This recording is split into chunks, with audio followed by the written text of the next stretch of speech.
Que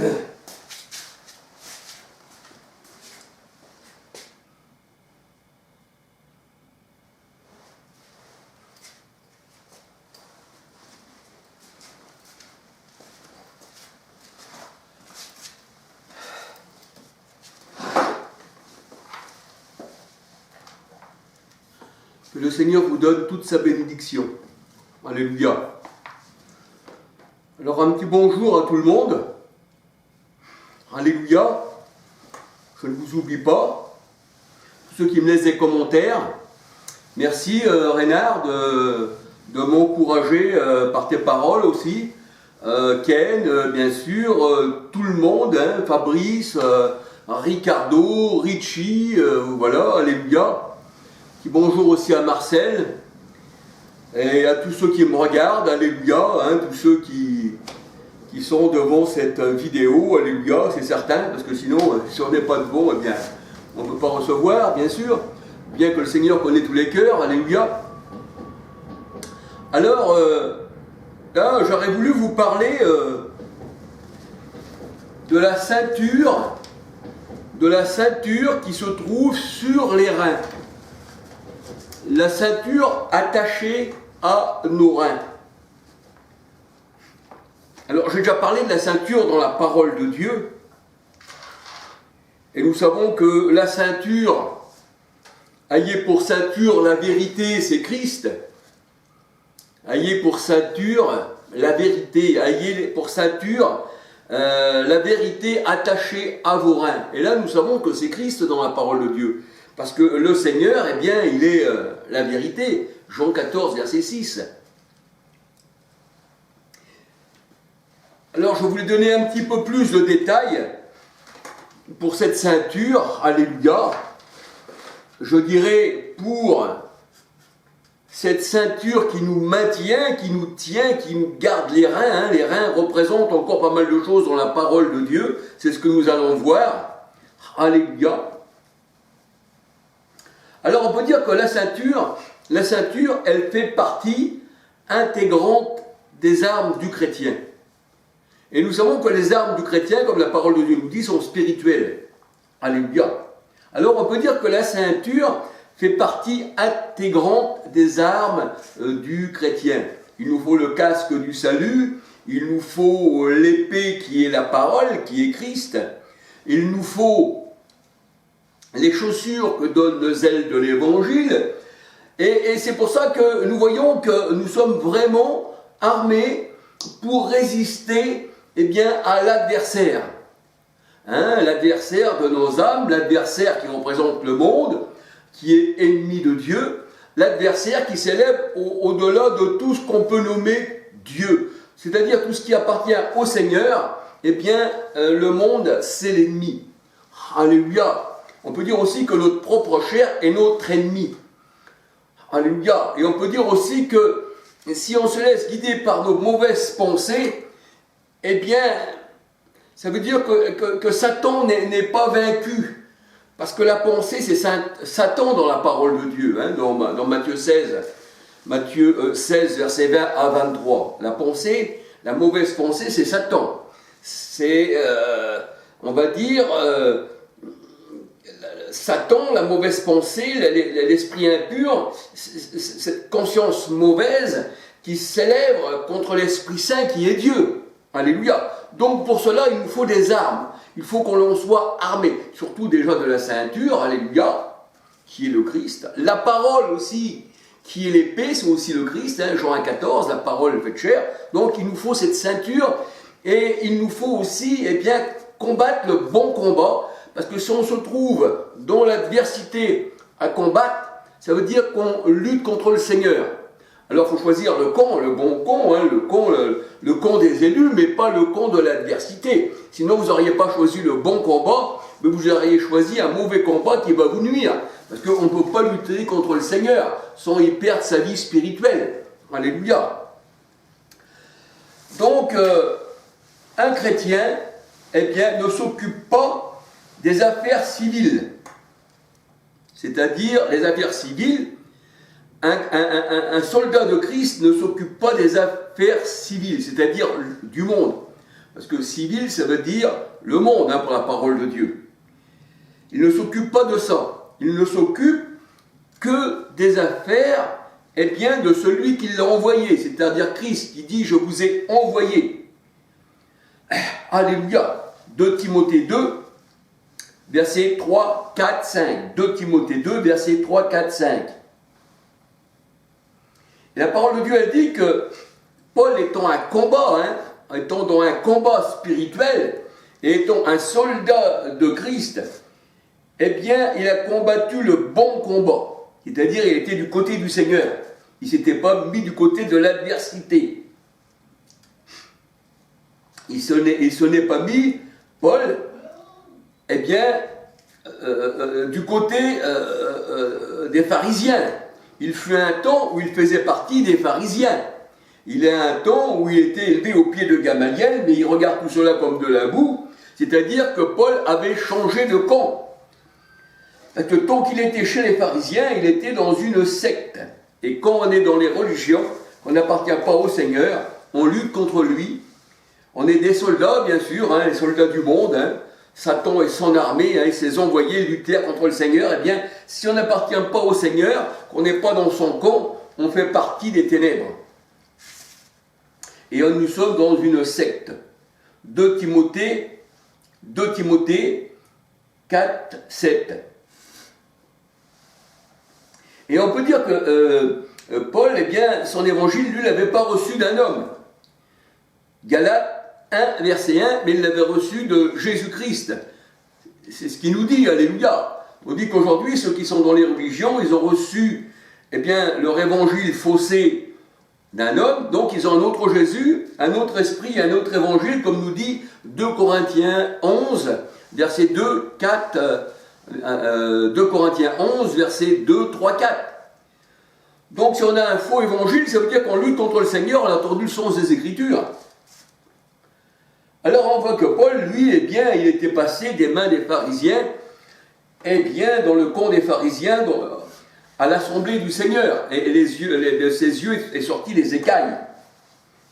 Et là, étant parmi l'assemblée de Dieu, là il dit « j'ai choisi le bon combat ».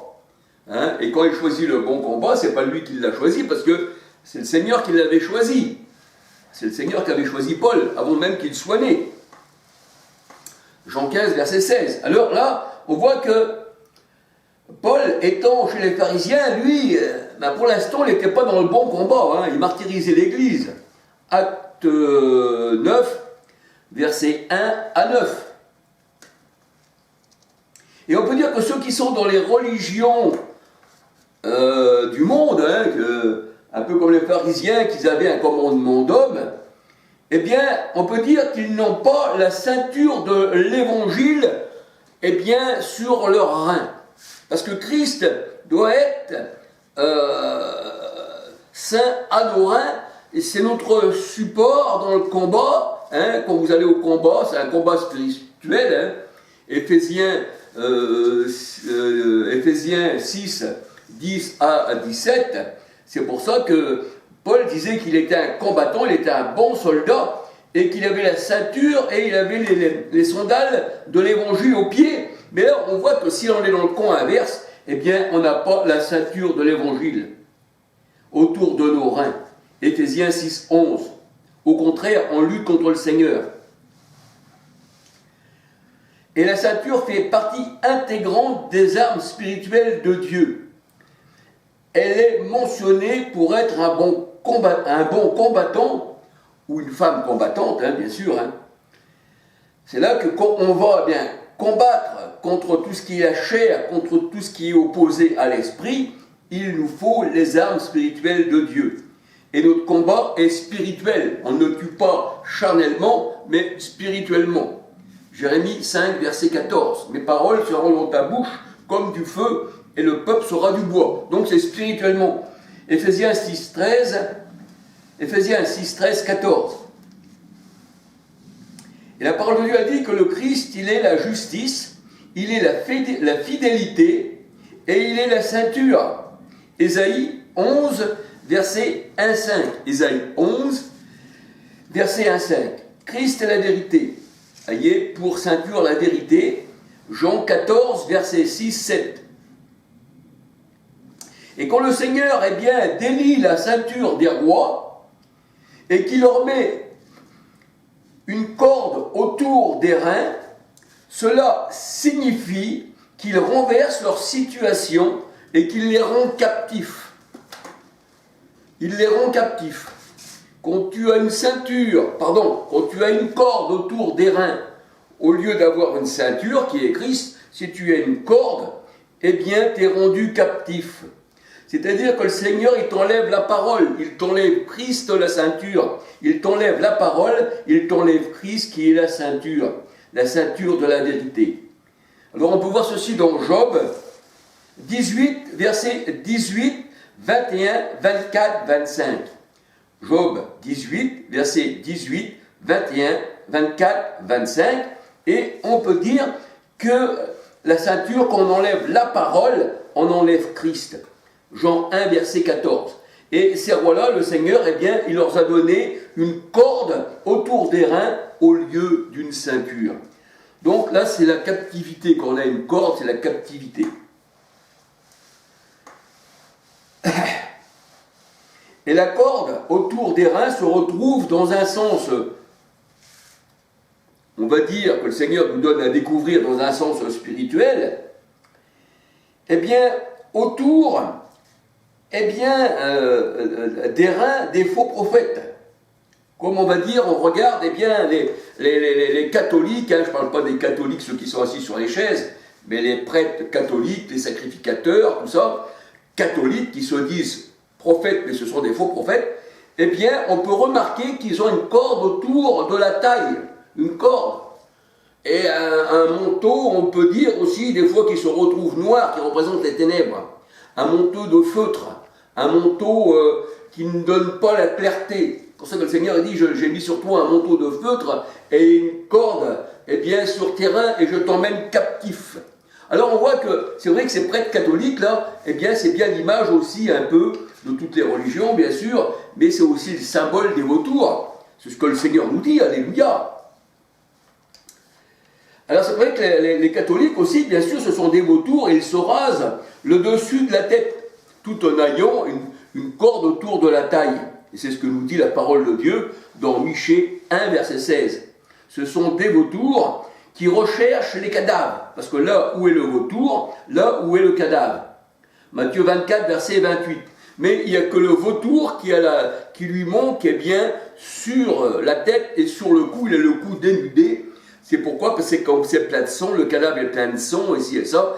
Donc ça empêche le vautour, eh bien, on va dire, s'il avait des plumes, il faudrait qu'il se nettoie les plumes, mais là, on voit qu'il a le cou dénudé, il a la tête chauve, ça va bien avec ces religions-là, que le Seigneur il dit, eh bien, ils se rasent la tête, ils se sont rasés la tête, ce sont des vautours, et les traductions qu'on nous donne des fois par aigle ne correspondent pas, parce qu'un vautour, il a plus de cheveux, enfin plus de plumes, pardon, sur la tête, et le cou dénudé, tandis que l'aigle, lui, il a des plumes partout.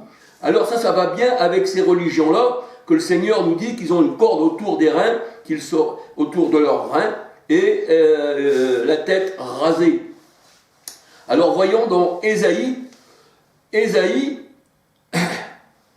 3,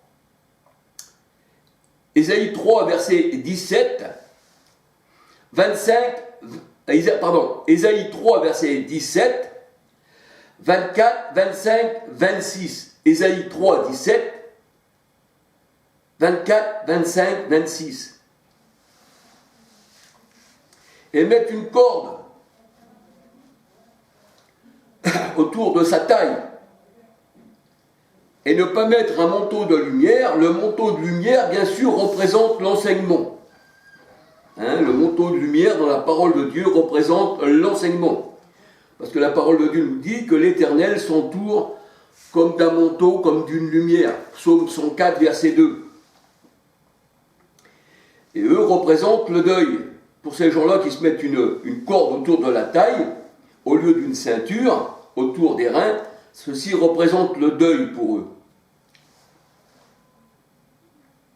Ésaïe 22, versets 19 à 22. Enlever la ceinture de quelqu'un pour la parole de Dieu, c'est lui enlever son ministère.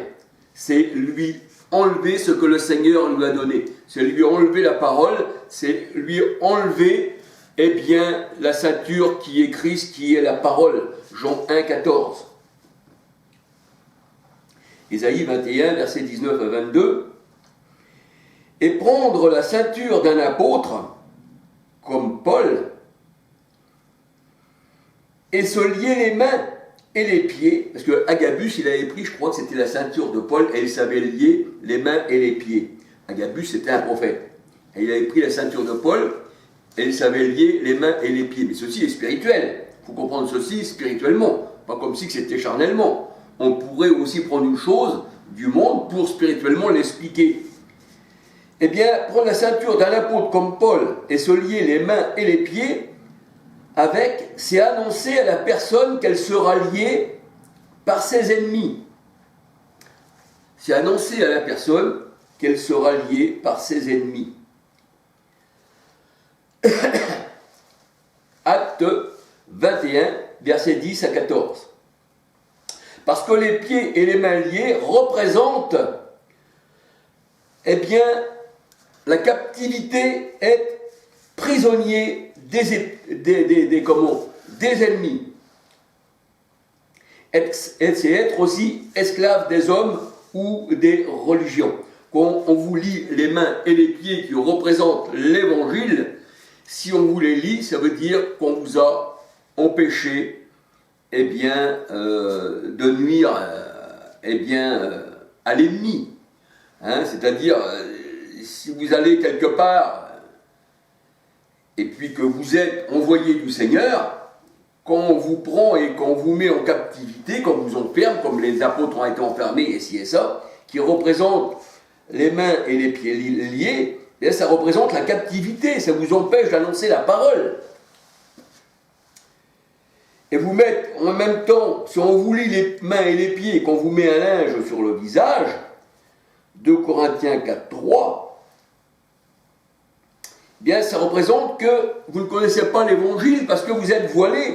On vous enlève l'évangile, on vous enlève la lumière. 2 Corinthiens 3, versets 13 à 18. Pourquoi? Parce que ce voile s'enlève qu'en Christ, alléluia. Mais eux, ils vous mettent un voile sur le visage. C'est ce qu'ils font les gens, hein. Et on voit qu'Abraham, eh bien, il avait les mains liées et les pieds liés, il avait, sur le visage, il avait un voile. Et il était dans, on va dire, le sépulcre. Il était dans cette mort. Et là, le Seigneur, quand il l'appelait dehors, sors, je te le dis, pas Abraham, pardon, Lazare, sors, Lazare. Excusez-moi des lapsus.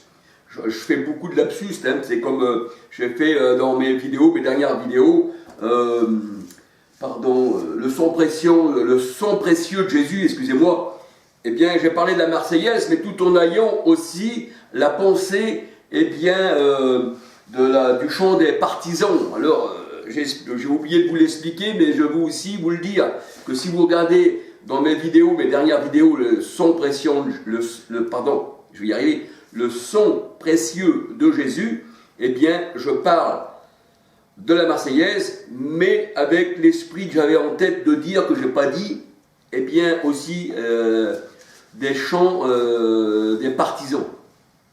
Bon, ceci n'est pas grave. Alors on voit que Abraham, là, eh bien, il était dans la mort, il était les mains et les pieds liés, on lui avait mis sur le visage, eh bien, un voile. Et il fallait qu'il soit délié. Le Seigneur dit, il faut le délier, allez le délier, enlevez-lui ce qu'il a sur lui, pour qu'il puisse être libre, enlever le voile pour qu'il puisse voir clair, pour qu'il puisse voir la résurrection du Christ. Alléluia. Jean 11, verset 38 à 34. Jean 11, verset 38 à 34. La mort de Lazare et sa résurrection est à prendre dans un sens spirituel.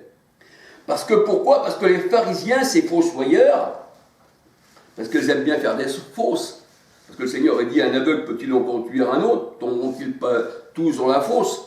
Et c'est de là que vient le mot fossoyeur, de celui qui enterre les morts. Proverbe 26, 27. Proverbe 26, 27. La fosse, bien sûr, a été creusée par les fossoyeurs, ceux qui enterrent les morts. Proverbe 28, verset 10, et Matthieu 15, verset 14. Il fallait donc que les morts ressuscitent et sortent des tombeaux, c'est-à-dire des religions. Parce que les religions, vous ne trouverez jamais la vie. Jamais, jamais, jamais, jamais. Jamais vous trouverez la vie dans une religion. Parce que Christ ne se tient pas dans une religion, lui qui est la résurrection et la vie. Donc, vous ne pouvez pas trouver ça. Vous trouverez la vie dans la véritable église que Christ a bâtie. Je bâtirai mon église, qu'il disait dans Matthieu 16. C'est lui qui bâtit son église. Et la parole de Dieu nous dit que c'est lui qui ajoutait dans l'église. Et Dieu ajoutait chaque jour dans l'église ceux qui étaient sauvés. Alléluia. Donc c'est Dieu qui fait, et c'est pas nous. Alléluia. Alors, il fallait donc que les morts ressuscitent et qu'ils sortent des tombeaux, un peu comme Lazare. Il fallait qu'ils sortent des religions. Et on voit que les pharisiens, eh bien, étaient l'exemple de ces fossoyeurs. Et le Seigneur dit, eh bien, ces morts vont-ils ressusciter? Voici, fils de l'homme, voici Ézéchiel, prophétise sur ces eaux. Ézéchiel 37, verset 13. Et là, on voit que quand on prophétise sur les eaux, quand l'Esprit de l'Éternel entre dans les eaux, eh bien, on voit que ça se rapproche, les nations se rapprochent, les eaux se rapprochent, les deux maisons d'Israël se rapprochent, et là on voit que c'est tous les élus qui se rapprochent en un seul corps, parce que le Seigneur il dit qu'il a rassemblé en un seul corps